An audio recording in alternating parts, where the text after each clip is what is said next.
I believe that everybody has a story, and I'm fascinated to hear them.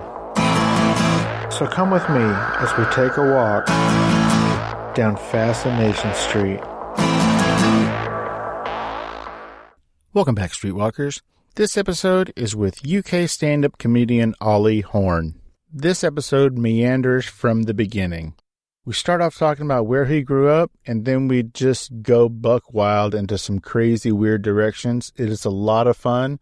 I can't remember the last time I laughed this much during an episode, so thank you for that, Ollie. We do talk about his time at Oxford University studying law and how that compared to Hogwarts. We also talk about some of the places he's traveled to and some of the things that he likes to enjoy while he's traveling. Notably finding food institutions that he's never heard of or couldn't replicate at home. And then finally, we somehow managed to get back on track right at the end and talk about his stand-up career, his time at the Edinburgh Fringe Festival, and briefly we touch on his two podcasts, which are called Japan by River Cruise and My Signature Dish. Both of those are in the show notes. I encourage you to check them out. I may be speaking out of turn, but if I had to guess, I would say this is not the last that you will hear Ollie Horn on Fascination Street podcast. This was recorded during all the self-distancing due to the coronavirus outbreak. So if that is over by now, woohoo. If not, damn it. But either way, this is my conversation with UK stand-up comedian Ollie Horn. Talk to me.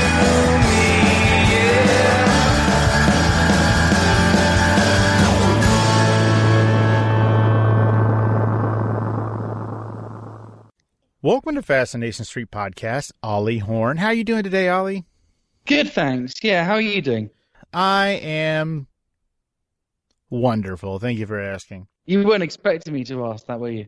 Well, I wasn't really sure how to answer it because I just got through mowing the lawn and I'm a little hot. But then hearing the sultry tones coming on the other side of this call, now I'm even hotter. Well, we have my USB microphone to thank for that. And that sexy British accent. What's up? Thanks, man. I've been working on it for a while. Oh, cool. Yeah, considering you were born in New Jersey, I think you're doing a great job with your accent. I'm just an imposter.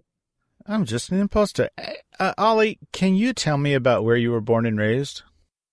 Sure, yeah. So I was born in a place called Bristol, which is in the southwest of the United Kingdom.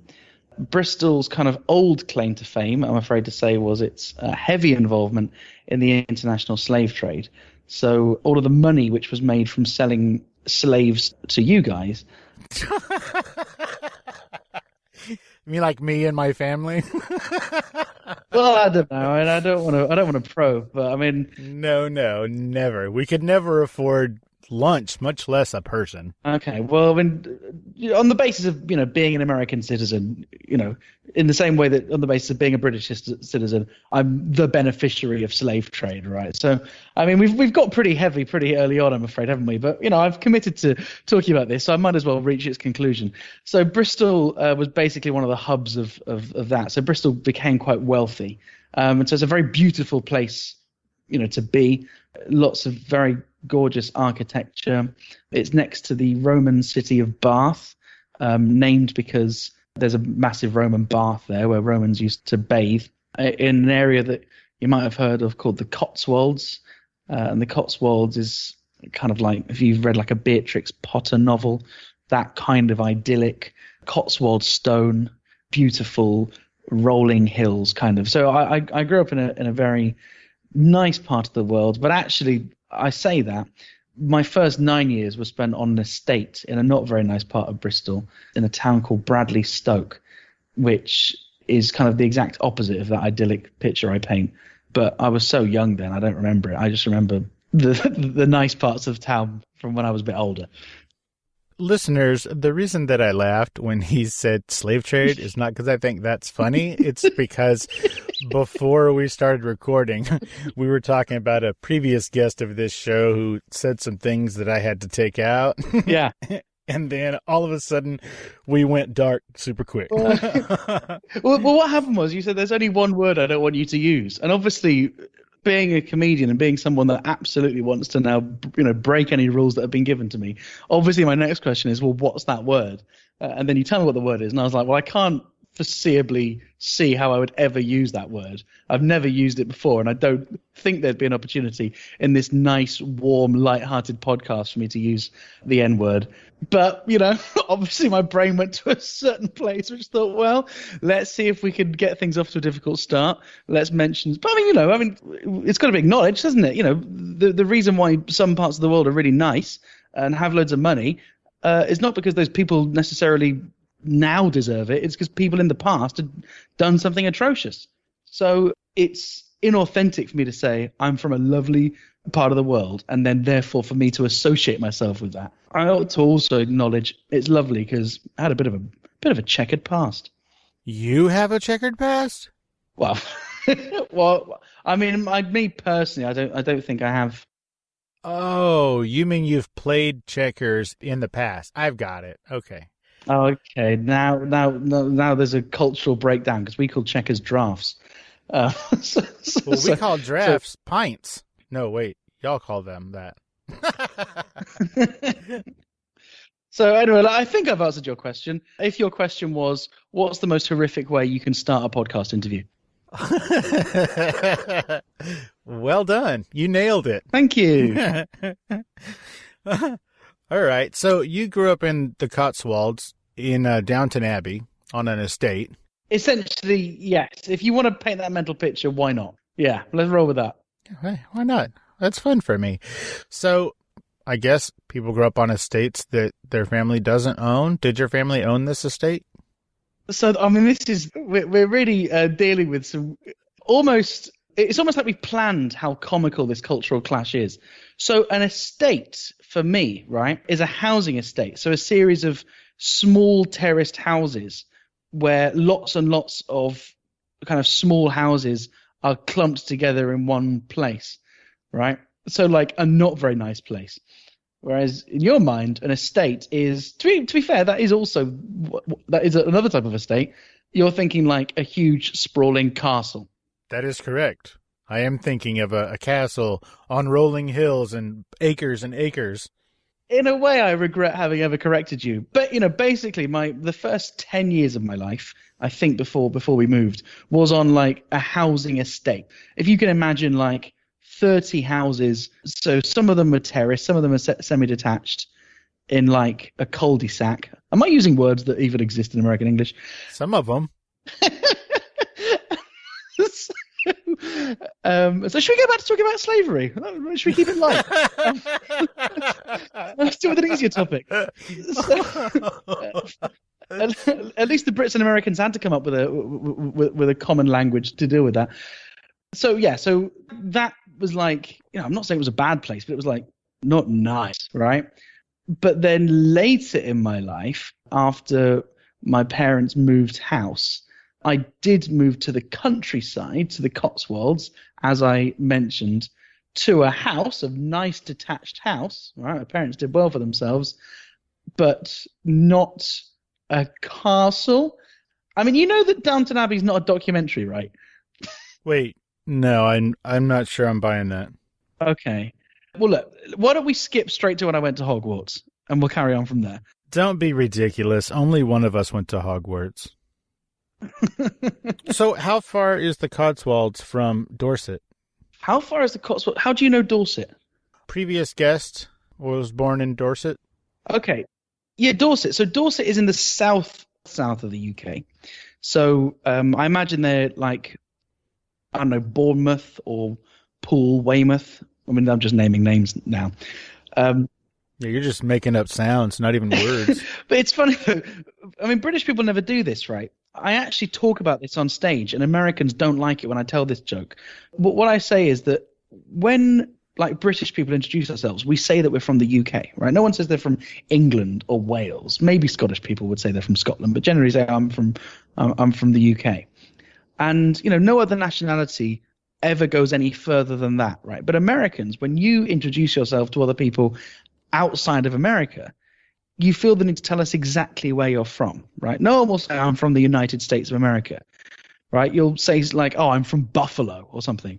And then we have to deal with that, right? As if we have any idea where this place is, right? Like you don't ask a French person where they're from and they don't go, oh, fête, je me suis né en Modèle. You know, they just go, I'm from France, and then that'll do. And so the joke I tell on stage is whenever this happens, and it happens all the time, you know, when you meet Americans outside of America, because like you're really proud of where you're from, right? Is the game that I like to play as a British person is to pretend to never have heard of what that American person has just said, and like let them see how far they'll get. So like they'll say they're from Buffalo or something, and I'll go, no, sorry, never heard of it. And then they'll go, oh, it's in New York. And then I'll continue to go, no, never heard, no, sorry. And then finally, when they finally say America, I'll go, no, sorry, no, I've not. Just to see the look on their faces. So I do appreciate that I'm doing that right now, just naming places that you've absolutely no clue. Well, it's fantastic that you're doing that. And if I may, the reason that we Americans tell other people specifically where we're from whenever we're abroad, it's not because we're very proud of where we're from. It's because we don't want you to think we're from somewhere shitty. Right. Okay. Like if I just say, oh, I'm from America, then you could assume I'm from Kentucky, that I'm a hillbilly, or that I'm from Texas, that I carry a gun. All of these so far sound like really cool things to me. Kentucky, home of the delicious chicken, carrying a gun. That's evidence that you've got a big willy. You've not persuaded me these are bad places to be. Well, I picked those two because I used to live in Kentucky, but I'm born and raised and currently reside in Texas. So thank you for all of the kind things you just said about my honker. I did a layover in Austin and had some absolutely delicious barbecue. I went to 2 different barbecues in a day. Do you remember either one of the names of those 2 barbecues? Yeah, I can picture them in my head. Let me think. I want to say one was called Franklin Barbecue, best brisket of my life. And I was hoping you would say Franklin's. Go ahead. Oh, good. And Rudy's. What'd you think about Rudy's? And which one of those did you have first?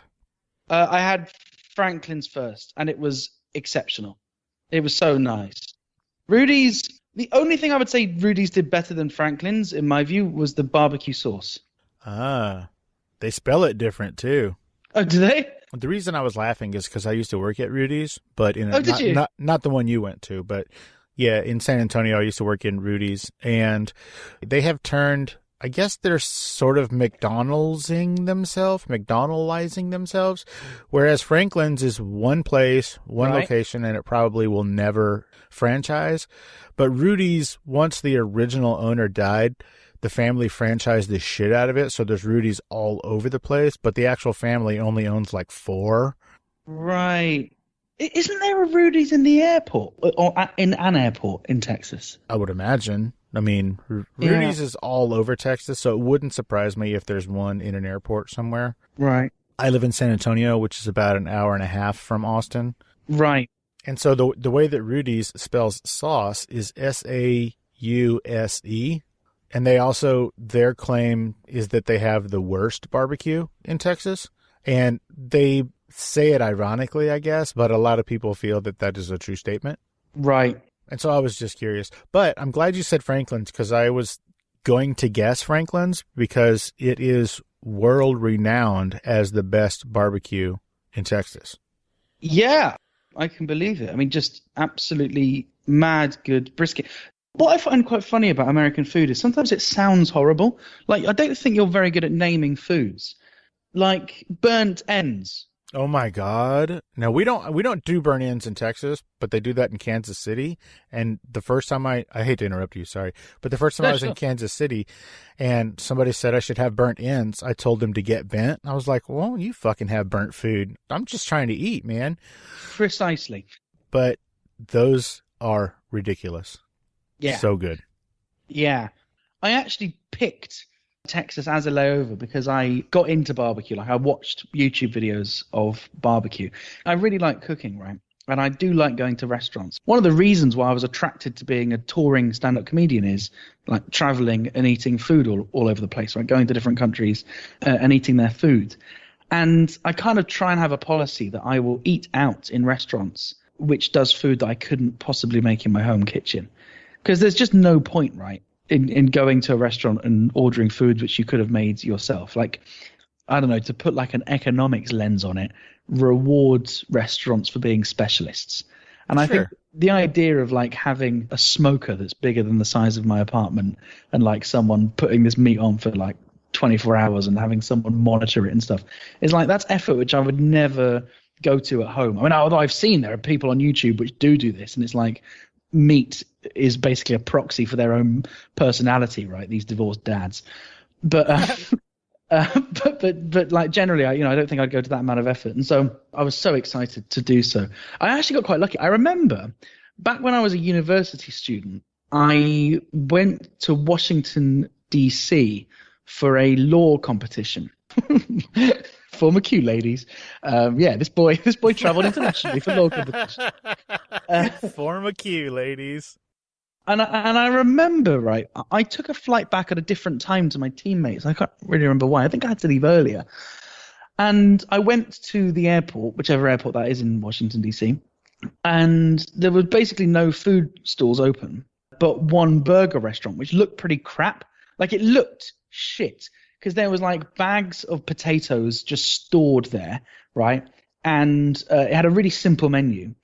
And I thought, well, there's nothing else open. I'm getting on this flight. And like generally my policy when I fly, and I guess I hadn't developed that policy then because I didn't travel so much for work, but now I generally don't eat on airplanes. Like, I just don't see the point in forcing one of those little meals down you. You might as well eat nice food either before you leave or at your destination.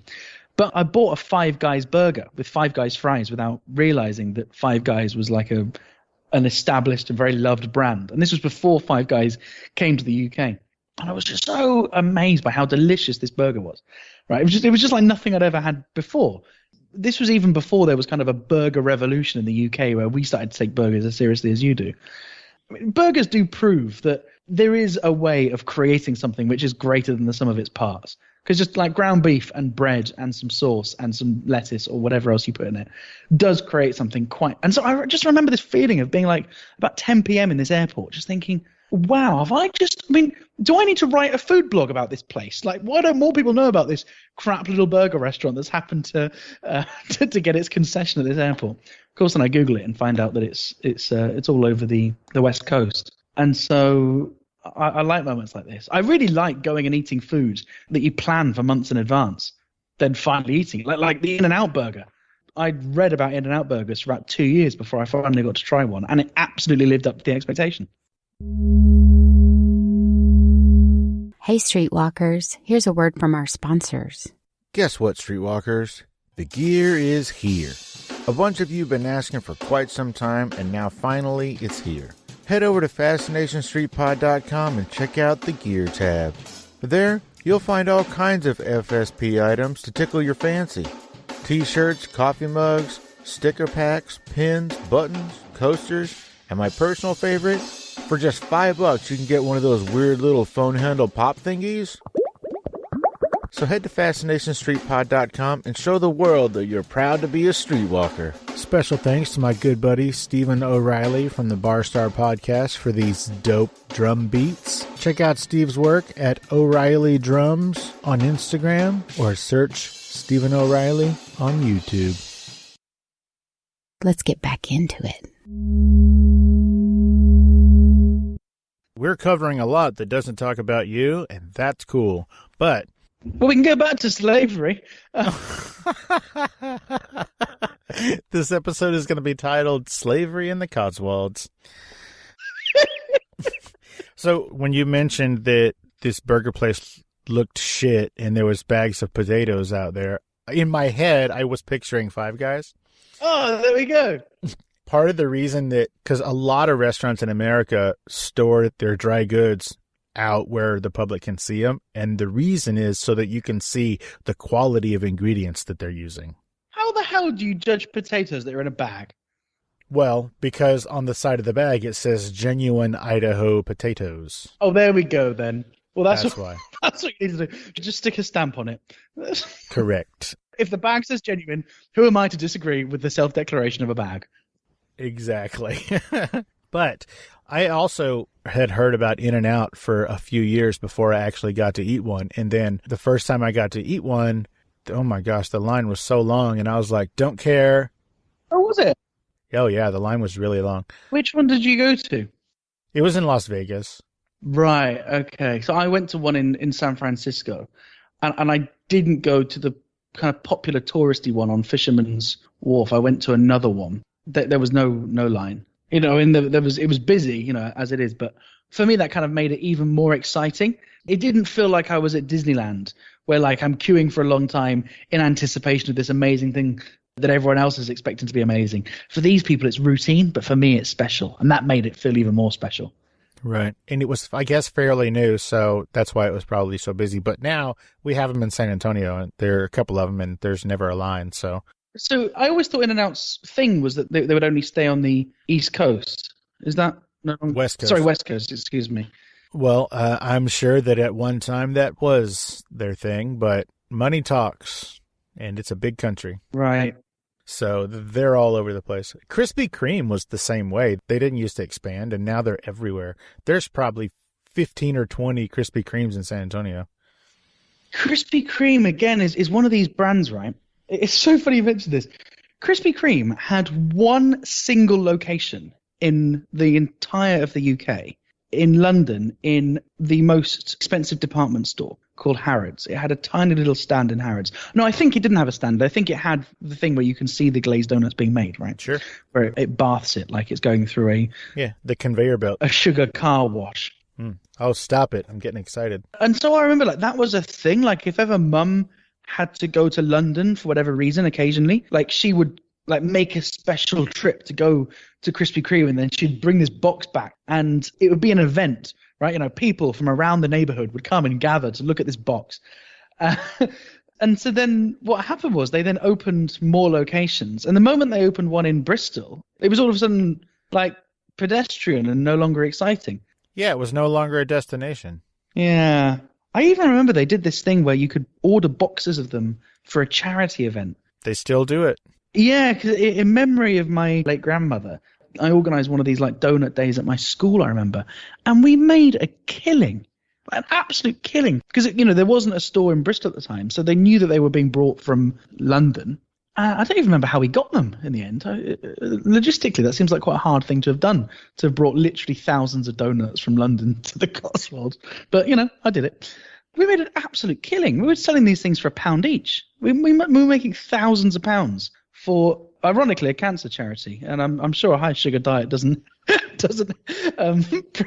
help you from preventing that. Probably not up there on the list of good things to do. But it's funny now. The shopping centre which I would go to in Bristol, I see. I don't think I've ever even been in it. I just don't crave it. Well, the first one that opened in San Antonio, it made the news that it was going to be opening on a certain day, and I am not lying to you. People slept in tents. No way. So that they could be there opening day. People formed a queue and slept in tents. Like the iPhone launch. Yeah, like the iPhone, like Star Wars, like all the nerd stuff. But it's not, so it shouldn't be surprising because San Antonio is generally in the top 10. We used to be number 1, but generally we're in the top 10 or top 5 of fattest cities in America. So that sounds about right. Oh, good on you. Yeah, thanks. Why is San Antonio so fat? Because the Mexican food here is the best in the world. I love it when Americans. I hear this all the time, forgetting that Mexico exists. Well, Mexican food in Mexico is wholly different than Mexican food here. We actually call it Tex-Mex. Yeah, right. I've heard. But man, it's so good. That's why. Okay, so you'll have to help me here then, because I did only spend the briefest amount of time in Texas. I would like to go back. Houston seems like an incredible place to be as well. I know lots of people. Well, don't go there right now. I think Houston is the epicenter of the COVID virus in Texas. Oh, it's all right. I'll bring a gun and shoot it. You'll fit right in. Thank you. So my understanding of like American Mexican food was I was in San Francisco. Nope, I'll stop you right there. Because I was in the Mission District, which is like... Yeah, California Mexican food sucks ass. And not in a cool way. Are you serious? Oh, it's terrible. We're going to have to disagree here, I'm afraid, because I was literally living on Mission Street.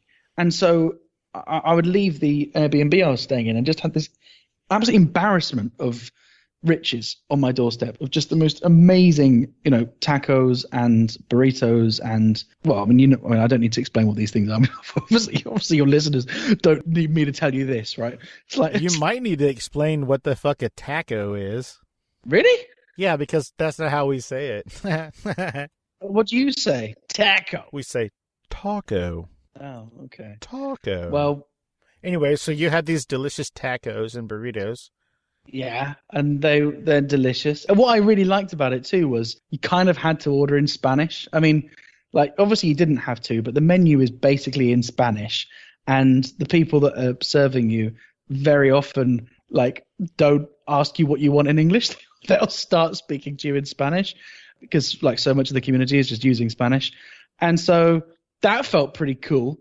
That felt like I was, quite the Renaissance man to go in and go, al pastor, per favore, and then going, cool guy. When I said that California Mexican food sucks, what I meant to say was if you were born in California, eating that food, you probably think it's really good. But if you're born in San Antonio and grew up eating San Antonio Mexican food, and then you go to California, you're going to be wildly unimpressed. Right. Well, maybe this is actually a metaphor for life more broadly, that we overvalue our own lot. Yeah, that's a pretty good one. By the way, hi, I'm Steve. I'm from San Antonio, Texas, in America. Yeah, quite. I mean, maybe it needs an outsider to just go, it's all the same. It's just meat and rice and some kind of starch in different shapes. 1,000% agree. I do think it's funny that every culture has developed its own unique version of bread. It always makes me laugh. Yeah. We haven't really talked about stand-up at all, but I might as well shoehorn it in. I was actually considering developing a comedy routine where I point out what's unique about certain cultures. So for context, like I tour to different countries, right? Like one of the things I enjoy doing is going to countries where they have comedy clubs in English, but that country doesn't speak English as a language, or countries where they've only recently just started to have stand-up. And so I like playing in places like Spain or Berlin or Asia, and like countries within Asia. I'm not just being generalist there. And something that like never ceases to amaze me is how people who haven't traveled or haven't really thought about the kind of cultural norms or the cultural narrative which they grew up with, they mistakenly believe that intrinsically human traits, right, are actually unique to their country, right? So, like their relationship with their parents, they don't think that that's just how mothers behave. They think, oh, well, that's how Italian mothers behave, or that's how Hong Kong mothers behave, right? And so I did actually consider, and I'll put this idea out there as a way of kind of challenging any other comics that might listen, because like I think if you pull this off, it'll be a great video, to go and do exactly the same routine in like 5 or 6 different comedy clubs around the world of observational humor about them. So like, I noticed you guys drink a lot, but you don't admit it. Or, like I've noticed you guys are, like pretty shy on the outside, but once I get to know you, you're happy to talk shit about anyone. All right. You guys seem to have no faith in your politicians. And, like just 3 or 4 kind of comedy premises, which I claim are about them specifically, but are an identical joke in different countries. I think that would be, if I could pull that off, I think it'd be really funny. What's stopping you? There's a global pandemic, so I can't tour anymore. That is an excellent reason. Well done. Thanks. Spend this time in your quarantine timeout to write it.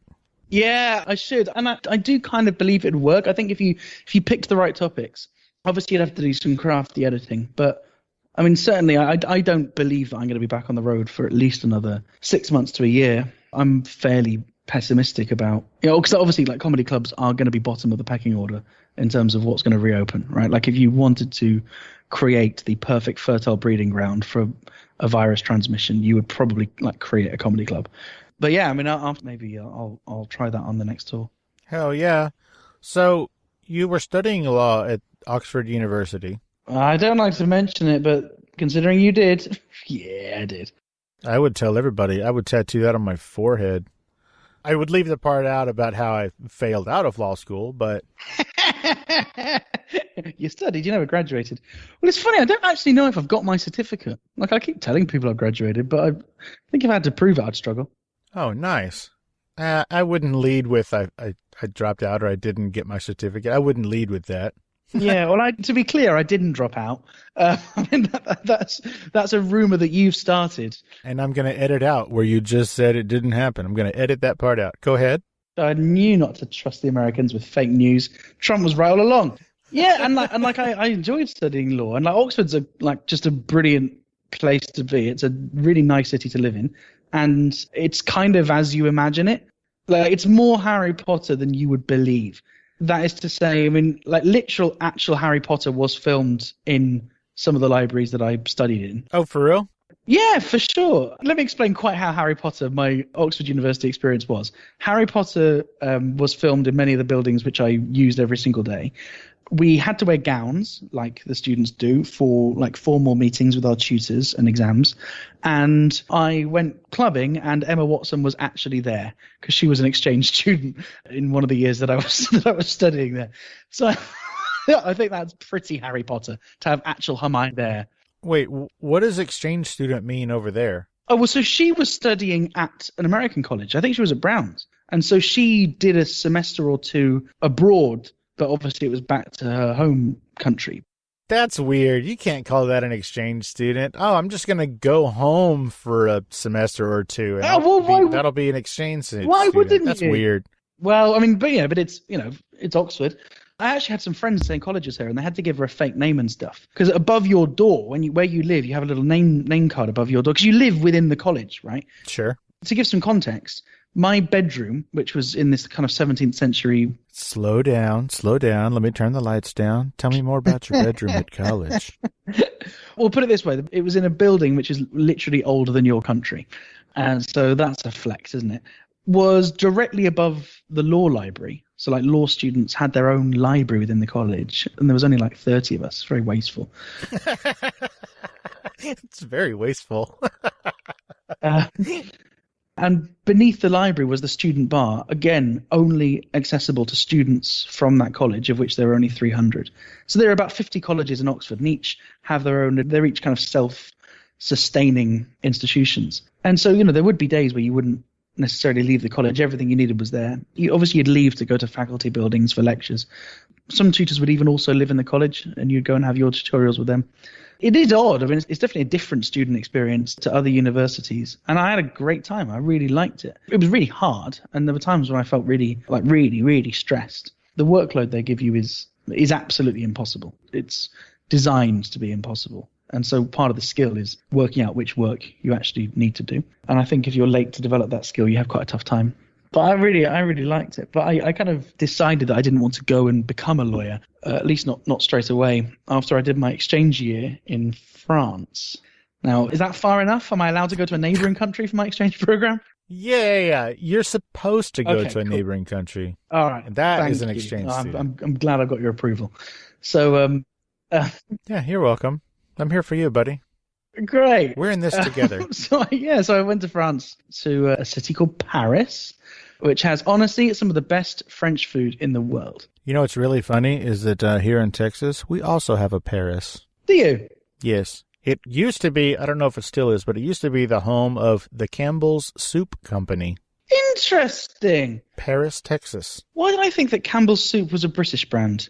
See, I've fallen into the same trap as I was just talking about earlier. Exactly. Oh, man. It's funny, many countries in Southeast Asia think that KFC is theirs because like KFC just is so huge in their country. It's also because they name them KFCs everywhere. They stopped calling them Kentucky Fried Chicken. Yeah, that's true. Well, in Japan, they call it Kentucky. They don't call it KFC, but just the word Kentucky without fried chicken. Really? That's weird. Yeah, so Campbell's is American, is it? Yeah, it's Texas even. Now, I'm sure that it has been sold and bought a few times, but it started. That's where it used to be. Yeah. Well, like Cadbury was bought by an American company, wasn't it? That's no longer British. Who was? Cadbury chocolate company. No, that's not an American company. It is. It's been bought by an American company now. No, I'm going to disagree with you, my friend. Well, I mean, you can't disagree with the fact, can you? A Cadbury has been bought by an American company. I'm sorry. Are you aware of who the president of the United States is? I'm We afraid I am. definitely can argue with fact. All right, well, fine. I'm pretty sure it was, though. I think it was bought by Kraft. And I think Kraft is an American company, yeah. Kraft does Heinz, right? No, Heinz does Heinz. Can't argue with that logic. In 2010, and this is 100% proving you wrong, in 2010, Cadbury... Hello? Yeah, I'm waiting for you to prove me wrong. Honestly, the listeners are on the edge of their seats right now. 1,000%. The great debates, right? All right, here we go. This is like that Nixon-Frost debate. The same level of tension. It was Frost-Nixon, you fool. All right, so... It makes no difference. We obviously got it in reverse, didn't we? It got translated for us. Yeah, it did. It got translated to English. Yeah. Yeah, Kraft bought Cadbury in 2010. Shut up. Thank you. Right, so... You're welcome. Also, I'm seeing a thing here that says Kraft Heinz is the same company. So, again, wrong again, loser. Isn't that exactly what I said? Oh, wait, no, I'm wrong again. Oh. Damn it.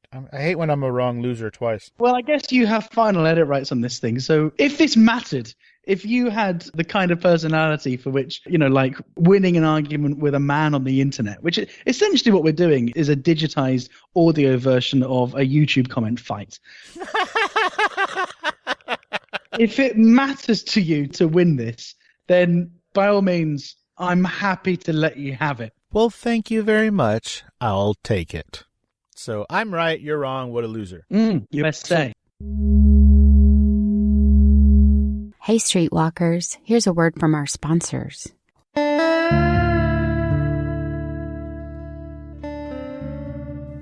So this person spent quite a bit of time in the commission of this monstrous act. Hi, y'all. I'm Vincent, host of Gone Cold Podcast, Texas True Crime. Each week, we take a thorough look at lesser-known unsolved cases throughout the Lone Star State. Hear victim stories as told by their loved ones, and expert insight from law enforcement and medical professionals. Using a hatchet, that's an extremely violent and rageful type of act. The truth is out there somewhere, and you can help us find it. Before I die, I want to know who did it. Please join us as we examine forgotten Texas cases. Subscribe and listen to Gone Cold Podcast, Texas True Crime on your favorite podcatcher. There are monsters among us.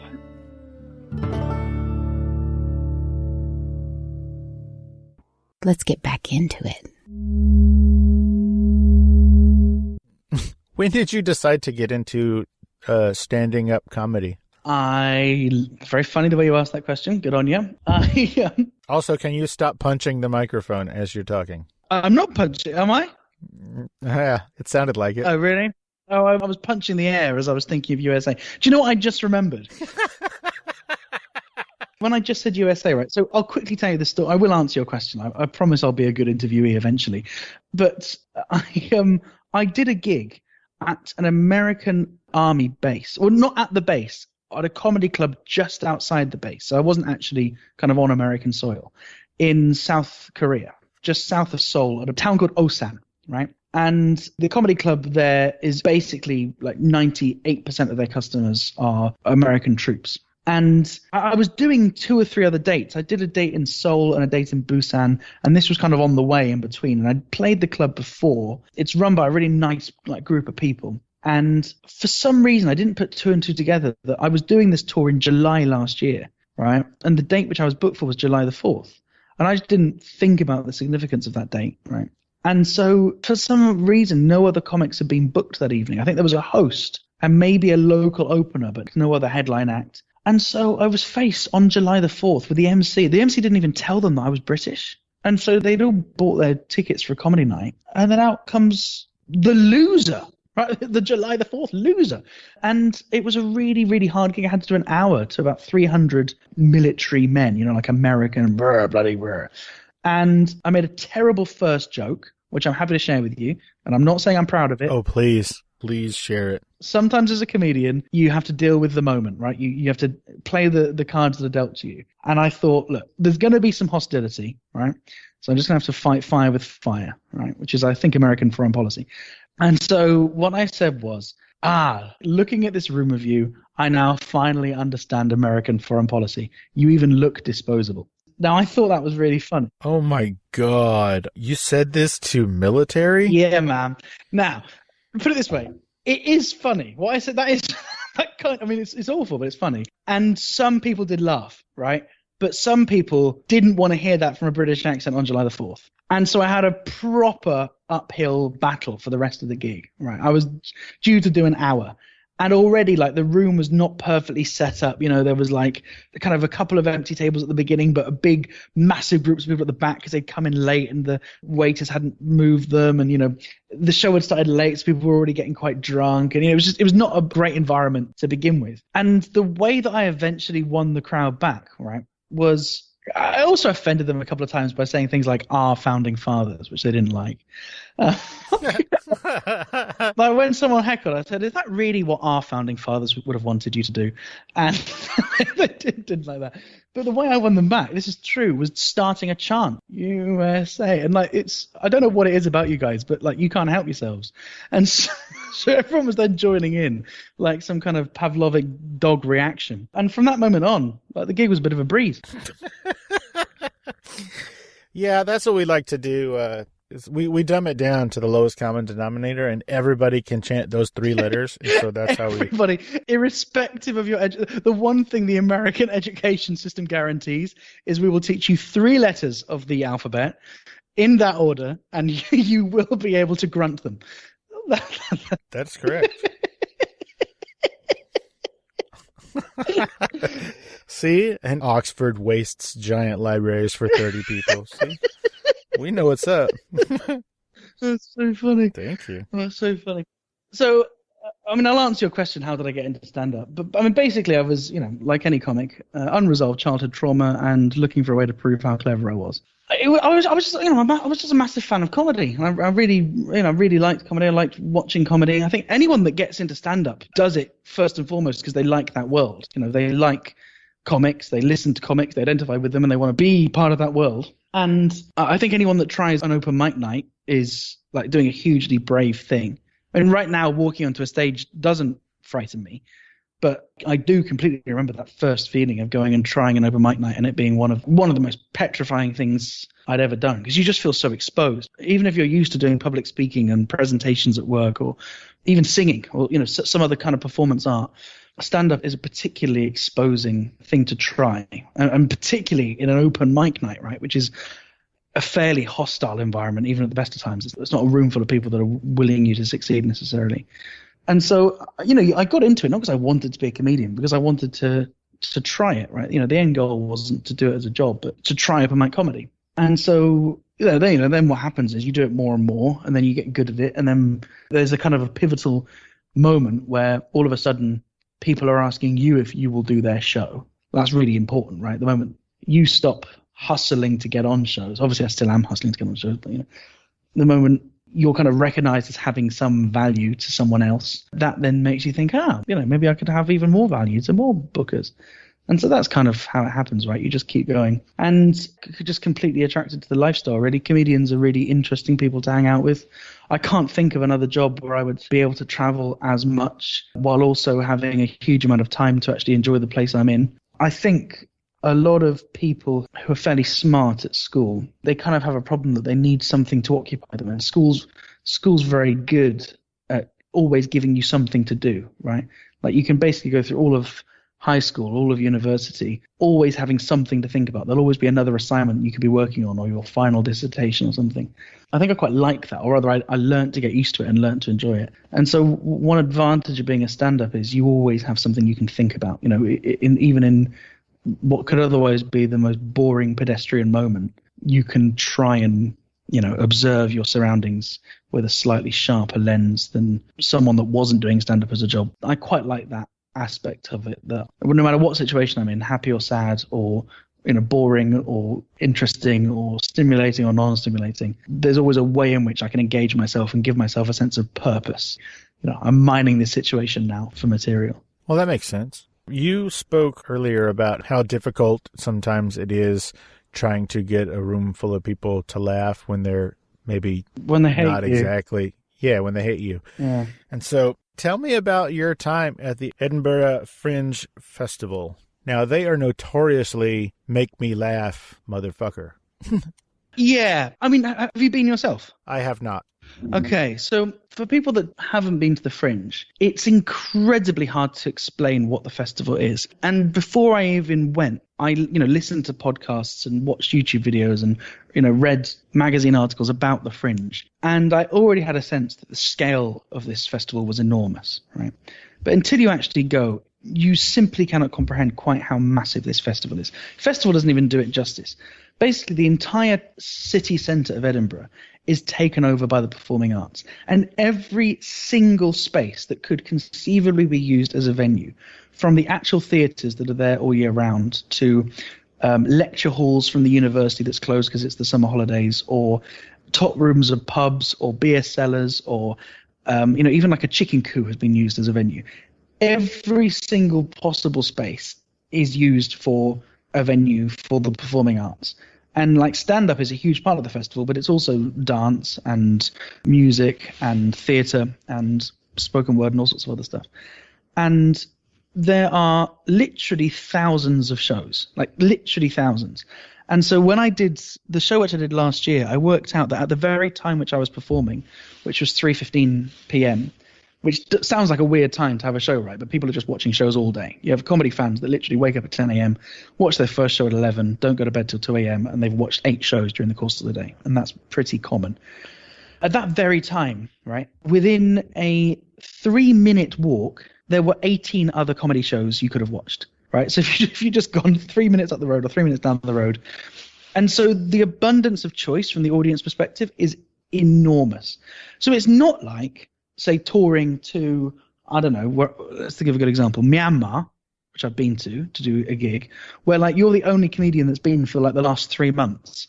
And so the people that are watching the show are just really glad that you're there because there's a paucity of English language entertainment and they don't get this thing very often. And everyone comes out and everyone there knows each other and they can't really believe that you've made the trip because they know that it can't be that financially viable for you. And so there you have an audience which is just so invested in the success of the evening.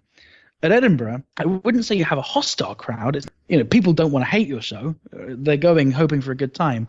But they go with a bit of a critical eye. So the audience at Edinburgh, they do know their comedy, and they've just seen 4 or 5 shows that day, and they kind of know what the bar is, and they need to be captivated by what you're doing. It's not good enough to just phone in a show. You really need to prove to them that you were worth the gamble. You were worth the opportunity cost of them not seeing literally one of thousands of other shows around the city. And so what's stressful about Edinburgh is you do the same show every day for 25 days in a row, normally without a break. And typically, in order to promote that show, you'll also do spots on other compilation shows. And they can total up to, some days I've done like 15 different shows. It's really hard to explain this, but I guess it's easy to explain it. It's hard to imagine it, that I would be doing a 10-minute spot on a show, which maybe started at 1 p.m., right? So I would arrive at that show at 1:10. I'd be on stage at 1:15, and then I would carry on till 1:25. Then I would literally run down the street to another show which had started at 1 p.m. Then I'd be the 1:30 act. Then I'd leave and go back and maybe hand my flyers out at the end of that first show, which was just finishing, so anyone that wanted to see my show could take a flyer and come and buy a ticket for my solo show. And then I'd run to a different part of town, and the day is just taken up by performing. You don't get a single moment to think. And you are judged. The whole, you're there to be judged. Your audiences are there to judge you. You have critics that come and review your show, and thankfully I got fairly good reviews last year, and that really helps. It's a confidence boost, and it also means audiences go into your show with a slightly better attitude because they're like, oh, well, if critics say it's good, then, if I don't like it, then I better work harder to try and like it. So, I go every year. I think it's brilliant. It feels a bit like university because it's a small town with similarly beautiful architecture, and you're walking down the street and you're bumping into people that you know all the time. And that's quite a nice thing about being a campus university. But yeah, it's hard because you've only got your show. It's not like you can rewrite an entire hour. And so the risk is if it's bad in week one, unless you pull off some miracle and rework it, you're having to perform this dog shit. You're having to stand behind this dog shit for another 20 performances. Not least, you're also taking the financial burden too. Basically, all the comics pay their own production costs and take their own risk. And it's basically impossible to make money unless you're doing more than one show.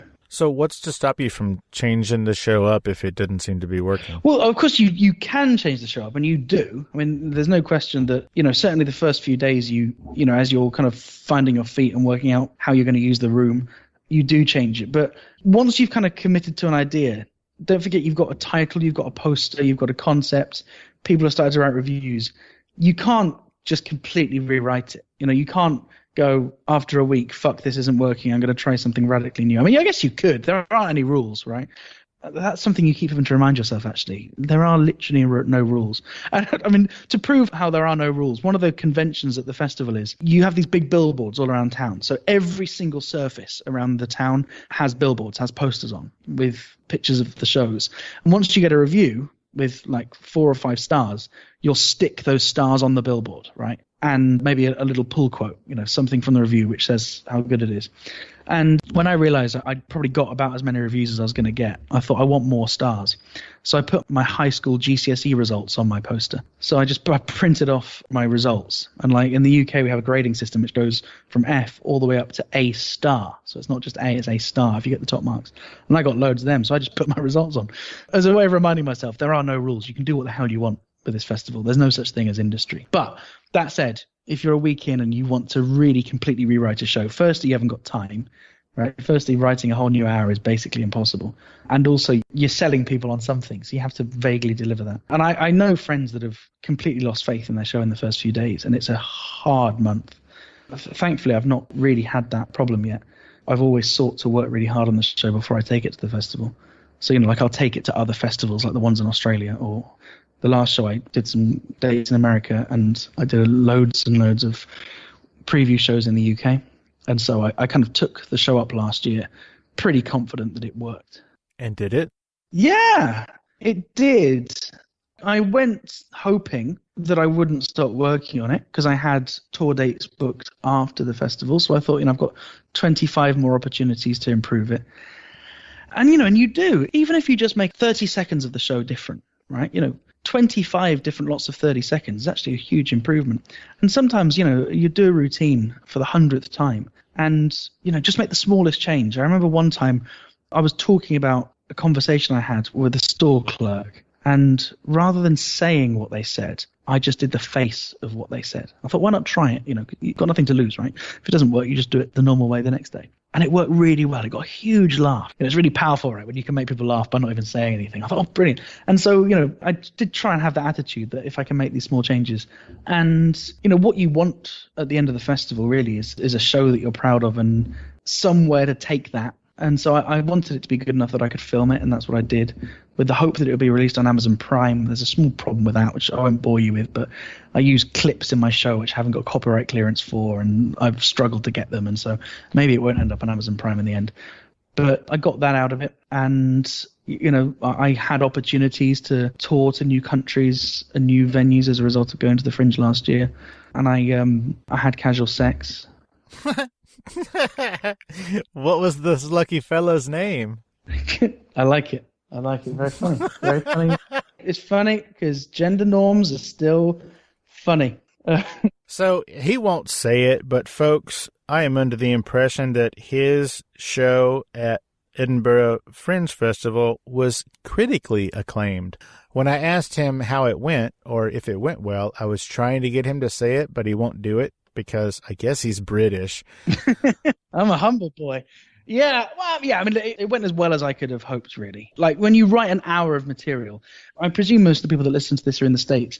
When you have an hour special on Netflix, it's slightly different to the way that we do hour specials in the UK.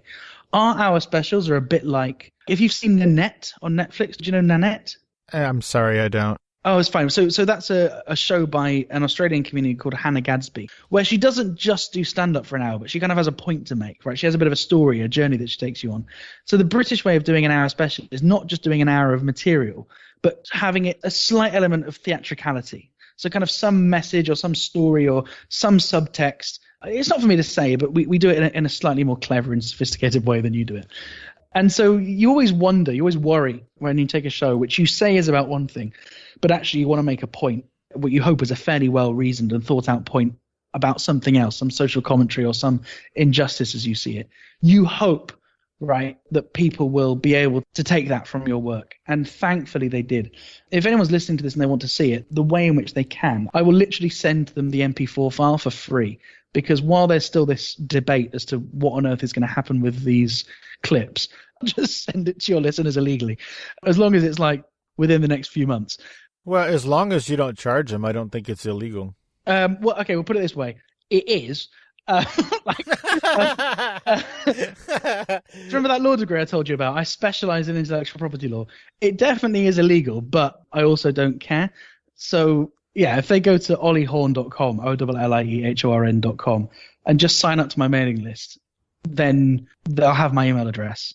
And so they can just ask me for it. Nice. The show is called Pig in Japan. It's called Pig in Japan.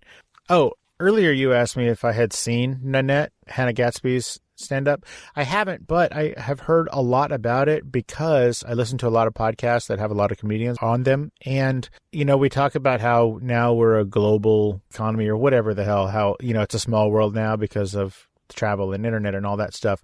But I still think it's funny that when Nanette did premiere on Netflix here in America, American comedians went crazy for it, talking about how she basically redefined what it is to do an hour and that she was breaking new ground and this was unheard of and nobody's ever done this and it's amazing the way she set it up. But to hear that it's not all that uncommon the way she set it up, you know, over there. But let's be clear, right? There's no question that what she did was novel, right? I could talk about that special for a while, but it's not a useful contribution to a debate that's kind of over anyway. There's not even a debate. If you enjoy it, you enjoy it. But there's no question what she did was novel. But put it this way, if you were an Australian audience that saw that show at the Melbourne Comedy Festival or saw that show at Edinburgh, which she also did it, you wouldn't be shocked by the stylistic and structural choices, right? That wouldn't be novel to you.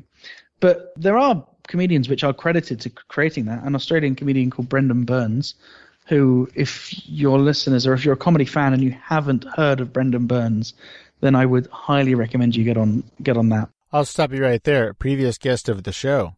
Brendan Burns has been on this show. No, but I wanted to hear your voice go up 4 octaves. Please continue. Cool. I mean, to be honest, it wouldn't surprise me. I mean, he's a nice guy. He actually recorded a podcast of me. He stayed at my place. And I was planning on doing a podcast about MCing, and we recorded for 4 hours, and there was just nothing usable. Nice. I guess I'd be surprised because I would have thought that you would have told me, or I would have seen because I looked through some of your old episodes. But yeah, he'd do it. He's a nice guy.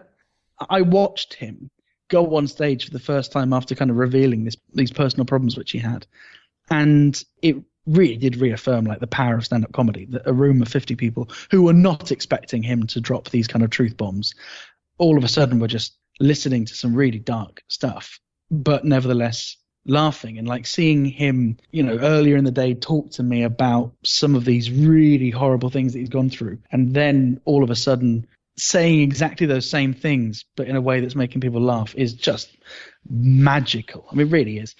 But anyway, the reason I mentioned him was he's a veteran and he probably should be credited with creating that kind of hour show, right? Where it's not just an hour of gags, but it's kind of got a theme and a point and a narrative arc.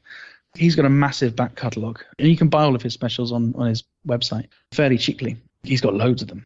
Yeah, I mean, I guess my point is that that's why it's slightly different to just kind of, you know, like you said, well, could you not just change your show if you're not happy with it?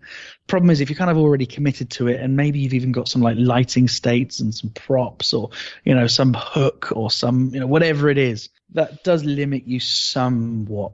And Edinburgh audiences do generally expect you to grab their attention with something. And that something has to be more than just an hour of great gags. Nice. Well, Ollie, I think we have come to the end of our train ride here. I would like to say that we didn't get to talk about it, but Ollie also has 2 podcasts of his own. Oh, yeah. Can you maybe just link them in the description? We won't even talk about them. Of course. Yeah, absolutely. Scroll down to the show notes and there will be a link for both of those podcasts. One is called Japan by River Cruise and the other is called My Signature Dish. Yeah. As well as Ollie's social media tags, which he will tell us what they are right now. I'm going to take the bait. But if someone's already listened to this amount of guff, they've already Googled me by now. But my Instagram is Ollie Horn Pics, OLLIEHORNPICS. My Twitter is Ollie Horn Tweets.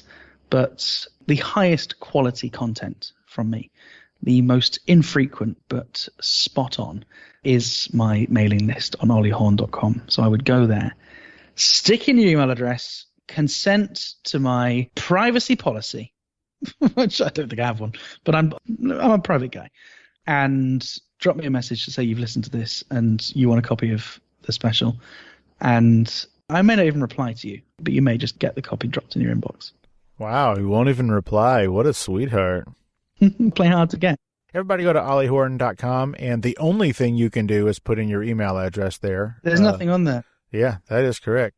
But if you do scroll to the bottom of that page, I believe there are links to his Twitter and Instagram. But you sign in, and you'll get his email address or whatever, and then ask him to send you a pig in Japan and tell him you heard it on here. Ollie Horn, this has been wonderfully entertaining. Did you get what you wanted? I mean, I know before the podcast started, you said as much as possible mention the transatlantic slave trade. I did my best. I do appreciate that. It was worth it. This is going to be part of my February series. That's funny because over here, the entire month of February is Black History Month. Right. Okay. That's the only reason that was funny. I'm not holding on to this until February. Calm down, Holmes. But this was a lot more fun than I had anticipated. What does that mean? That means you're a stodgy Oxford Brit with a law degree. How much fun could you possibly be? And now I know. Thank you. You're welcome. So, you heard that right, guys. Ollie Horn and Steve Owens are going to start another podcast, just the two of us, and it's going to be called Fuck Off You Wanker from America. And it's going to be hitting iTunes shortly. Are you still there? Yeah, but I mean, I thought you were kind of wrapping things up. I didn't want to interrupt. I am. I'm leaving that in, though, because you didn't argue. The origin story of a podcast is really important, right? Like a Pokemon. You should only start a podcast after a breakup if you're a man. So I'm waiting. That's so funny because my podcast policy is I will only start another podcast if the other person does all the work. Right. Okay. I mean, you really misjudge my work ethic then if you think You're a comedian. I know your work ethic. All right. Ollie Horn, thank you so much for taking the time out of your busy day to hang out and let us get to know a little bit more about the transatlantic slave trade. Thank you. My pleasure. Thanks, Ollie. You have a great rest of your week, and don't touch anybody, man. Sage advice. Yes. Keep your mask on and don't touch nobody. Oh, I'm so glad you made the link to the pandemic there. Otherwise, it was like you'd heard about the court case.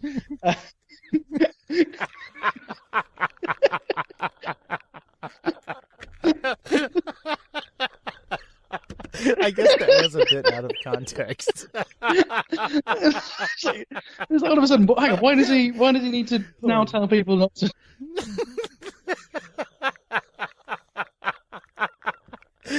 I could feel the pause, and I was like, "Oh, I bet he's wondering if that's how I close my show every week." It's like listeners are going to think, "Why did he need to say that?" If I opened a bakery and said, "Today's pies, I haven't stuck my dick in them."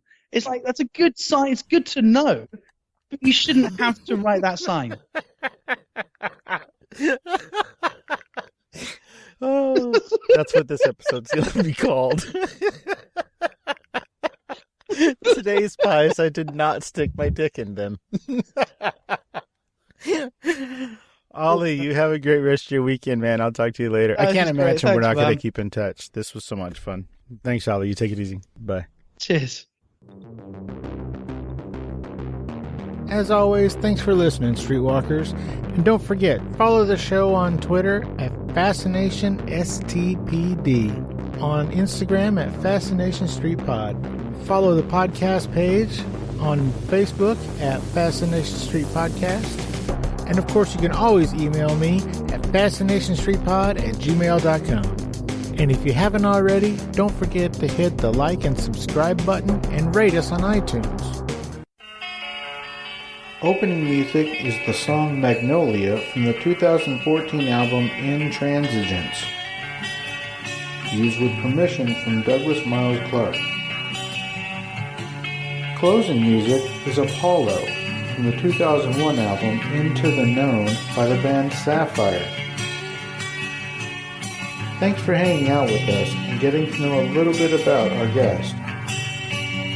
We'll see you next time on Fascination Street.